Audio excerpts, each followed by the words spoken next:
Igitondo cyiza kuri mwese mukomeza gukurikira gahunda za Buhuru Boy TV.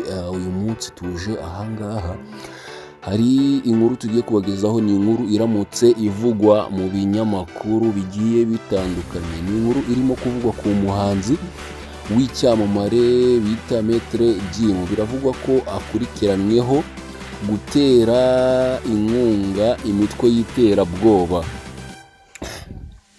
Uyu nguyu ni umuraperi ukomoka muri Repubulika Iharanira Demokarasi ya Kongo RDC, ubusanzwe bamwita Gandi Juna. Uyu nguyu yamenyekanye ku izina rya Maître Gims. Uyu nguyu biravugwa ko yatawe muri yombi, akaba akurikiranyweho ibyaha birimo gutera inkunga imitwe y'abagizi ba nabi igiye itandukanye. Maître Gims ni umwe mu bahanzi bamenyekanye cyane mu bikorwa byo gukwirakwiza imvugo zihembera urwango n'ihohoterwa ryibasira abatutsi, ndetse umwaka ushize mu mwaka wa 2025 hari tariki 7 z'ukwezi kwa kane, uyu nguyu yari yateguye igitaramo cyahujwe n'umunsi wo gutangira icyunamo cyo kwibuka ku nshuro ya 31 abatutsi bazize jenoside mu Rwanda mu mwaka w'igihumbi 1994.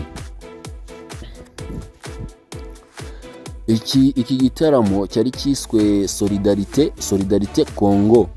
Iki gitaramo cyaje kandi guhagarikwa n'ubuyobozi bw'Ubufaransa kuko cyari cyateguwe ku munsi mpuzamahanga wo kuzirikana jenoside yakorewe abatutsi ku nshuro ya 31. Kugeza ubu ngubu uyu muhanzi w'icyamamare uzwi nka Maître Gims biravugwa ko ari mu maboko y'inzego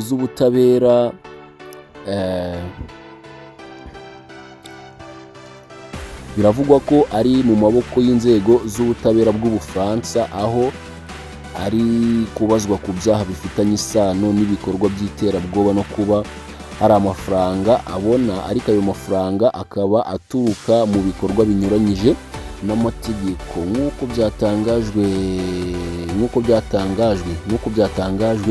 n'ikinyamakuru bita Paris Match. Biravugwa ko Maître Gims ari kubazwa n'abacamanza b'inzobere mu byaha bikorwa n'imitwe y'abagizi ba nabi bakorera mu biro by'ubushinjacyaha mu mujyi wa Paris. Amakuru aturuka mu babikurikiranira hafi, amakuru aravuga ko uyu muhanzi kandi yafatiwe ku kibuga mpuzamahanga cy'indege cya Paris Charles de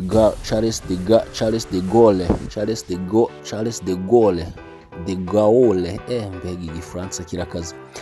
Yafashwe akigera mu Bufaransa, aho yahise afatwa n'inzego zishinzwe abinjira n'abasohoka. Biravugwa ko iperereza ririmo gukorwa kuri uyu muhanzi w'imyaka 39 rirebana n'umuyoboro mugari w'ibikorwa by'iterabwoba ku rwego mpuzamahanga ndetse n'iyezandonke. Biravugwa ko kandi hifashishwaga ibigo byanditswe mu bihugu bigiye bitandukanye mu rwego rwo kunyereza imisoro, gutanga inyemezabwishyu z'imimbano.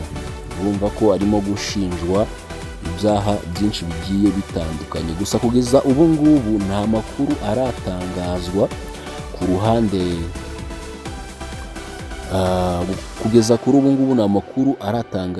ruhande rw'uyu muhanzi w'icyamamare wamenyekanye nka Maître Gims, cyangwa se kandi n'abamwunganira mu mategeko ntacyo bari batangaza mu gihe iperereza ryo rigikomeje. Ndabashimiye cyane, mwibutse gukanda subscribe hano kuri Buhuru Boy TV, noneho twongere duhore mu zindi nkuru zacu zigiye zitandukanye.